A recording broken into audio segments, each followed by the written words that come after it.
नमस्कार साथियों, कैसे हैं आप सब। उम्मीद करते हैं आप सभी अच्छे से होंगे, स्वस्थ होंगे।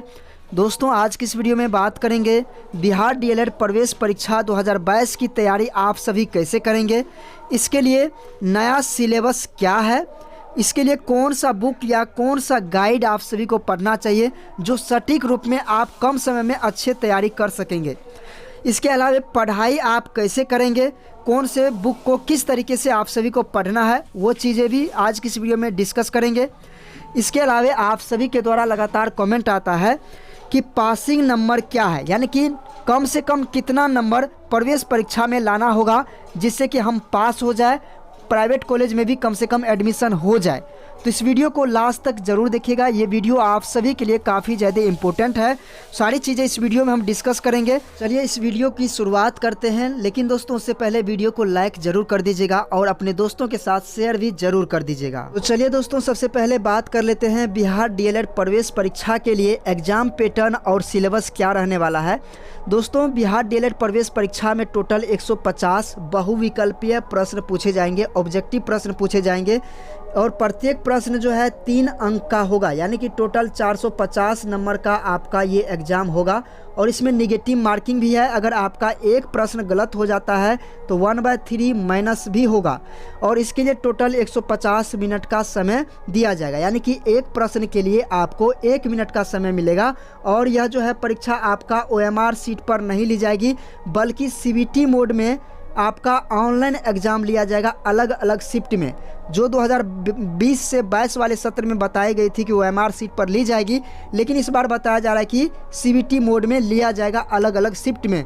तो यह इस बार देखने वाली बात होगी, Bihar board online CBT mode में डीएलएड प्रवेश परीक्षा आयोजित करवा पाती है। इसके अलावा दोस्तों बात करें तो इसमें जो है टोटल 6 सब्जेक्ट से प्रश्न पूछे जाएंगे। सबसे पहला आपका जनरल हिंदी, समान हिंदी या फिर उर्दू से 30 प्रश्न पूछे जाएंगे जो टोटल 90 मार्क्स के होंगे। मैथमेटिक्स से आपका 30 प्रश्न, जनरल साइंस से 20 प्रश्न, इसके बाद सोशल साइंस से आपका 20 प्रश्न, जनरल इंग्लिश से आपका 25 प्रश्न और लॉजिकल या एनालिटिकल रीजनिंग से आपका 25 प्रश्न। इस तरह से टोटल 150 प्रश्न पूछे जाएंगे ऑब्जेक्टिव, जो टोटल 450 नंबर के होंगे। इसके अलावा दोस्तों आप सभी को बता दें कि ये सारे मैट्रिक स्टैंडर्ड के ही प्रश्न यहाँ से पूछे जाएंगे। अब दोस्तों बात कर लेते हैं इसका सिलेबस, पाठ्यक्रम क्या है, अलग अलग विषय में कौन कौन से टॉपिक से प्रश्न आप सभी से पूछे जाएंगे। इसमें भी बहुत सारे टॉपिक ऐसे हैं जो ऐड नहीं किए गए हैं, लेकिन आप सभी से वो प्रश्न ज़रूर पूछे जाएंगे। सबसे पहले यहाँ पर आप सभी देखेंगे सामान्य अध्ययन, जो मैट्रिक स्टैंडर्ड से प्रश्न पूछे जाएंगे। इसका आप स्क्रीनशॉट ले सकते हैं या फिर इसका PDF हम टेलीग्राम पर डाल देंगे। तो ये सारे टॉपिक आपका हिंदी से रहने वाला है। समान अंग्रेजी का आप देख सकते हैं, मैट्रिक स्टैंडर्ड से ये सारे टॉपिक आप सभी से पूछे जाएंगे और इसका हम अलग से वीडियो बनाए हुए हैं, उसका लिंक आपको इसी वीडियो के डिस्क्रिप्शन में भी मिल जाएगा। मैथ की बात करें तो यहाँ पर मैट्रिक स्टैंडर्ड से ही प्रश्न पूछे जाएंगे, लेकिन यहाँ पर जो आप देखेंगे 10th क्लास का जो मैथमेटिक्स होता है केवल उसी का जो है यहाँ पर दिया गया है। इसके अलावा भी बहुत सारे ऐसे टॉपिक है जो इसमें ऐड नहीं किया गया है। Time and distance, time and work, age problem, ये सारे जो है टॉपिक इसमें ऐड नहीं किए गए हैं, लेकिन आप सभी से वो टॉपिक भी पूछे जाएंगे।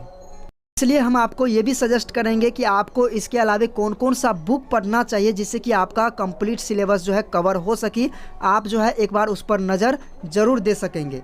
तो वीडियो के साथ लास्ट तक बने रहिएगा, क्योंकि उस टॉपिक को भी हम इसमें बताने वाले हैं। इसके अलावा आप सभी देखेंगे साइंस का जो टॉपिक है वो यहाँ पर कंप्लीट है, लेकिन मैथमेटिक्स का यहाँ पर कंप्लीट नहीं है।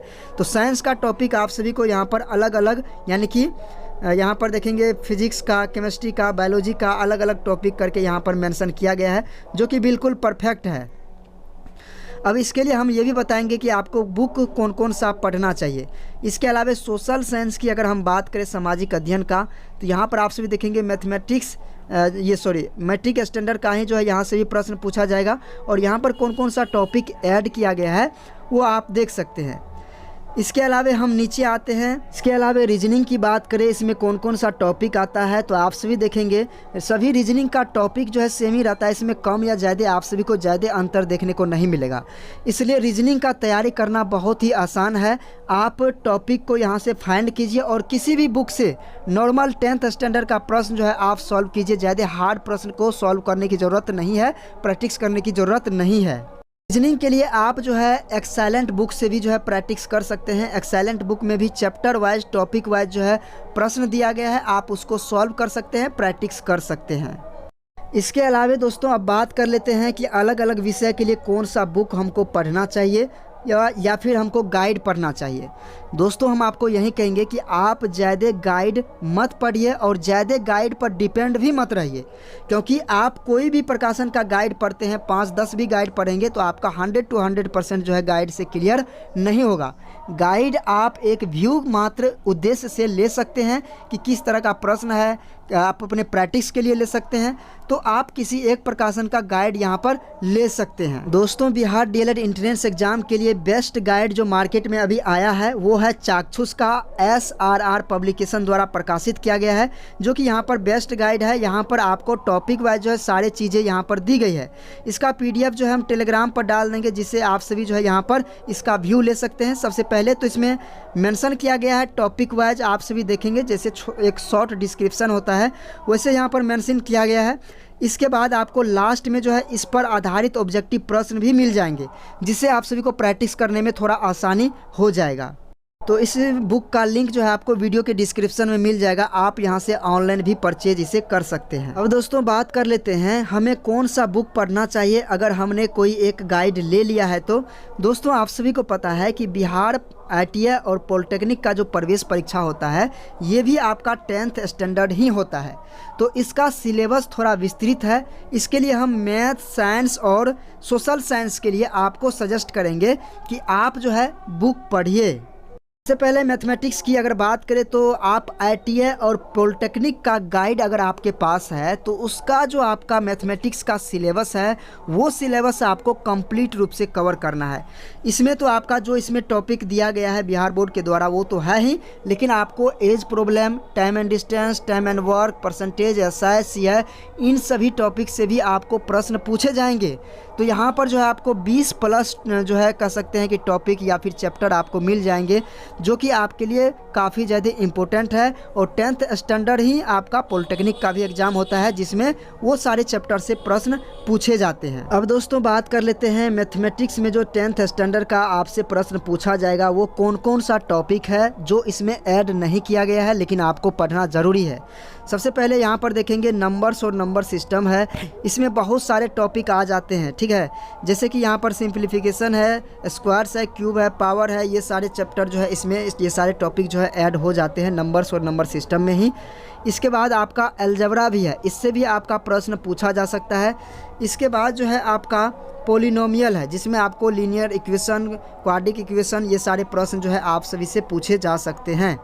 इसके बाद जो है आपका AP है, अरिथमेटिक प्रोग्रेशन, इसमें भी आपका सीक्वेंस और सीरीज से प्रश्न बनता है। इसके बाद है आपका ज्योमेट्री, जिसमें ट्रायंगल है, सर्किल है, इसके बाद क्वाड्रिलेटरल्स है, पॉलीगॉन्स है, ये सारे टॉपिक ऐड होंगे जो यहाँ पर सिलेबस में ऐड नहीं किया गया, लेकिन इसमें से आपसे प्रश्न पूछे जाएंगे, ठीक है। तो ये सारे 10th स्टैंडर्ड टॉपिक हैं जो पॉलिटेक्निक और ITI एग्ज़ाम में भी पूछे जाते हैं। लेकिन आपको यहाँ पर ध्यान इतना रखना है, हाई लेवल का प्रश्न आपको टच नहीं करना है। जैसे कि अगर हम बात करें अरिथमेटिक प्रोग्रेशन में ही, तो इसमें लॉन्ग प्रश्न भी आता है, शॉर्ट प्रश्न भी आता है। तो आपको ऐसा नहीं कि लॉन्ग प्रश्न को सॉल्व करने में लग जाना है। ज्योमेट्री ही है तो इसमें लॉन्ग प्रश्न के पीछे हमको भागना नहीं है। आपको टाइप वाइज जो है जो नॉर्मल क्वेश्चन होते हैं उस टाइप के प्रश्न को और इसके थ्योरी को आप सभी को पढ़ लेना है। इसके अलावा कोऑर्डिनेट ज्योमेट्री है, लाइन और एंगल है, ट्रायगोनोमेट्री है, हाइट एंड डिस्टेंस है। तो इसमें भी आपको जो है कह सकते हैं कि मतलब हाई लेवल के प्रश्न को आपको लॉन्ग प्रश्न को टच नहीं करना है, नॉर्मल प्रश्न। और इसका जो मान सब जो होता है sine theta, cos theta, tan theta, ये सारे मान जो है आप सभी को ट्रायगोनोमेट्री मान्स जो है वैल्यूज है वो आपको याद रख लेना है। इसके अलावा आपका मेंसुरेशन है, जिसमें आपका एरिया और वॉल्यूम से प्रश्न बनते हैं। स्टैटिक्स है, प्रोबेबिलिटी है, इसके अलावा आप देखेंगे जो दूसरा पार्ट हमने बनाया हुआ है, पार्ट ए और पार्ट बी। पार्ट जो है आपका दूसरा जो है ये आपको लगभग जो है कह सकते हैं कि कहीं भी मिल जाएगा, लेकिन यहाँ पर जो है पार्ट 1 आपको बहुत कम देखने को मिलेगा। लेकिन वैसे दोनों जो है यहाँ पर कह सकते हैं कि बिहार बोर्ड के द्वारा दिया गया, कुछ पार्ट 1 में से भी, कुछ पार्ट 2 में से भी। लेकिन हमने कोशिश किया है कि सारे टॉपिक को यहाँ पर कवर कर लें। इसके बाद है आपका LCM HCF ratio and proportion, age है, और यहाँ पर जो है इसी एज यहाँ पर एज है, और टाइम एंड डिस्टेंस में ही आपका टाइम एंड डिस्टेंस के साथ साथ ट्रेन आता है, बोट एंड स्ट्रीम आता है। इसके बाद आपका है एज प्रॉब्लम, उसके बाद आपका एवरेज है, टाइम एंड वर्क है, पाइप एंड सिस्टर्न है, परसेंटेज है, प्रॉफिट एंड लॉस है। Percentage, profit loss, SI CI ये तो आपका सिलेबस में भी दिया गया है, लेकिन ये सारे टॉपिक आपका ऐड नहीं किया गया है। इसके अलावा आपसे जो है एलिगेशन मिक्सचर से भी प्रश्न बनते हैं, यहाँ से भी प्रश्न पूछे जा सकते हैं। तो ये था महत्वपूर्ण टॉपिक जो आपको पढ़ना ही पढ़ना है, लेकिन लेवल को ध्यान में रखकर पढ़ना है, ठीक है।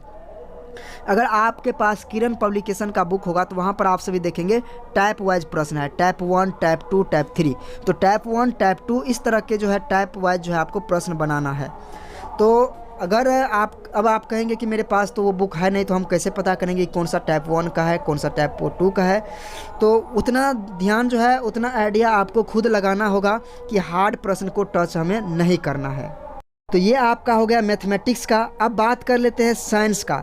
दोस्तों पॉलिटेक्निक और ITI प्रवेश परीक्षा में भी आपका जो है ये साइंस से प्रश्न पूछा जाता है, जो कि बिल्कुल 10th स्टैंडर्ड ही रहता है। तो इसकी तैयारी के लिए आप जो है पॉलिटेक्निक ITI के सिलेबस को देख सकते हैं। साथ ही साथ जो है उस टॉपिक को ध्यान में रखकर लुसेंट बुक को आप ज़रूर पढ़िए। लुसेंट बुक का जितना भी मतलब थ्योरी वाला जो बुक है लुसेंट का, तो साइंस का जितना भी टॉपिक है आप ज़रूर पढ़िए, आपको बहुत ज़्यादा फ़ायदा मिलने वाला है। इसके अलावा बात करें सोशल साइंस का, सोशल साइंस है। सोशल साइंस से जो है प्रश्न पूछे जाते हैं ITI प्रवेश परीक्षा में, जो कि आपको जो है ITI प्रवेश परीक्षा के टॉपिक को ध्यान में रखकर सोशल साइंस पढ़ना है, और ये भी आपका 10th स्टैंडर्ड ही पूछा जाएगा। इसके अलावा दोस्तों बात कर लेते हैं हिंदी के लिए और इंग्लिश के लिए और रीजनिंग के लिए कौन सा बुक पढ़े। दोस्तों हिंदी के लिए आप लुसेंट थ्योरी वाला बुक आता है, आप उसे पढ़ सकते हैं। प्रैक्टिस के लिए आप लुसेंट का ऑब्जेक्टिव भी पढ़ सकते हैं, लेकिन थ्योरी को आप ज़रूर पढ़िए, वहाँ से आपका जो है कंसेप्ट क्लियर होगा।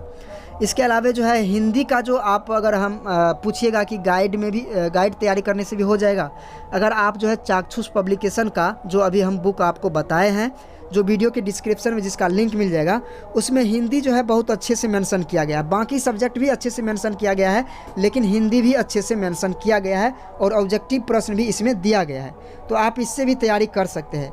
इंग्लिश ग्रामर के लिए आप जो है इंग्लिश के लिए जो है आपको ग्रामर को ध्यान में रखना होगा। इसके अलावा जो है कुछ जो है पोएम्स से भी प्रश्न पूछे जा सकते हैं। इसके लेखक कौन है, पोएम पोएट्स ये सब जो आता है, तो वहाँ से भी आपको प्रश्न पूछे जा सकते हैं। इसके अलावा रीजनिंग की बात करें तो दोस्तों रीजनिंग बहुत ही आसान है इसका टॉपिक फाइंड करने के लिए और इसकी तैयारी करने के लिए। अगर आप चाक्षुष का लेते हैं या फिर एक्साइलेंट का लेते हैं, तो उसमें आपको रीजनिंग का टॉपिक जो है मिल जाएगा, जो कि आपको टॉपिक वाइज जो है किसी भी गाइड या बुक से भी तैयारी कर सकते हैं। लेकिन आप एक्साइलेंट या फिर चाक्षुष का जो गाइड है उससे भी आप तैयारी कर सकते हैं। तो आपको बस ध्यान में रखना है कि 10th स्टैंडर्ड का टॉपिक वाइज आपको प्रश्न सॉल्व करना है। इसके अलावा दोस्तों बात कर लेते हैं कि पासिंग नंबर क्या होना चाहिए। अब दोस्तों बात कर लेते हैं बिहार DLED में एडमिशन के लिए प्रवेश परीक्षा में मिनिमम कितना नंबर लाना होगा, कितना क्वेश्चन को सही करना होगा, जिससे कि पासिंग नंबर बोला जाता है। कम से कम पास नंबर हमको चाहिए, तो कितना प्रश्न को सॉल्व करना होगा। दोस्तों आप सभी को पता है बिहार B.Ed एंट्रेंस एग्ज़ाम में जनरल के लिए 35%, SC ST बाकी जो भी कैंडिडेट हैं उनको 30% मिनिमम नंबर लाना ही होगा, तभी जो है वो क्वालिफाई कैंडिडेट लिस्ट में आएंगे। लेकिन बिहार DLED का ये स्पष्ट नहीं किया गया है कि प्रवेश परीक्षा में कितना नंबर मिनिमम रूप से लाना होगा। तो इसी आधार पर अगर हम बात करें तो DLED प्रवेश परीक्षा में 150 प्रश्न पूछे जाते हैं। अगर जनरल का 35% अगर निकालिएगा तो 35% आपका हो जाता है कि 52.5 प्रश्न, ठीक है। तो मान करके चलिए कि 53 प्रश्न जो है आपको सही बनाना होगा, इसमें नेगेटिव मार्किंग को छोड़कर तब जो है आपका जो है क्वालिफाई माना जा सकता है। इसके अलावा 30% निकालते हैं तो आपका आ जाएगा टोटल 45 प्रश्न जो है सही होना चाहिए, गलत को छोड़कर। तो इस तरीके से अगर इसमें हम 3 से गुना कर दें तो ये कितना हो जाएगा, ये हो जाएगा 5 तिया 15, 4 तिया 12, 1 13, यानी कि SC ST OBC BC के लिए, PW के लिए, EWS के लिए मिनिमम 135 नंबर लाना होगा, तभी आप पास माने जाएंगे।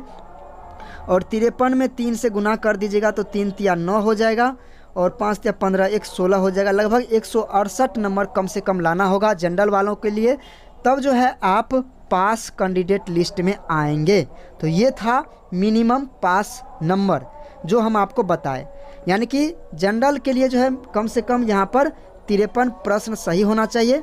SC ST बाकी कैंडिडेट जो भी है इनको जो है कम से कम 45 प्रश्न सही बनाना होगा, तभी जो है कम से कम पास नंबर आप ले आ पाएंगे। दोस्तों इस तरह से हमने जाना कि नया सिलेबस क्या है, जिसका PDF हम आपको टेलीग्राम पर शेयर कर दिए हैं, और अलग अलग विषय के लिए जो चैप्टर छूटा हुआ है बिहार बोर्ड ने शामिल नहीं किया है, हम उसको भी ऐड करके यहाँ पर आपको बताए हैं।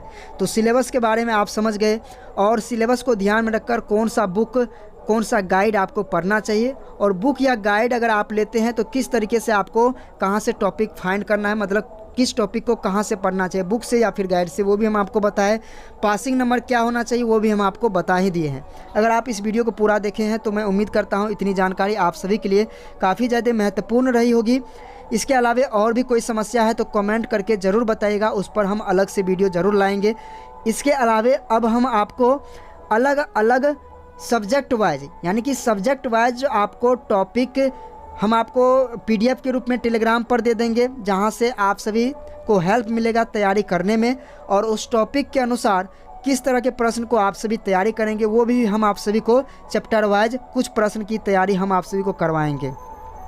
तो निश्चित रूप से आप सभी हमारे साथ जुड़े रहिए, वीडियो को लाइक ज़रूर कर दीजिएगा। नए साथी तो चैनल को सब्सक्राइब भी कर लीजिए, और अगर आप हमारे WhatsApp या टेलीग्राम ग्रुप को ज्वाइन करना चाहते हैं तो उसका भी लिंक आपको इसी वीडियो के डिस्क्रिप्शन में मिल जाएगा, ज़रूर जो है ज्वाइन कर लीजिए। धन्यवाद।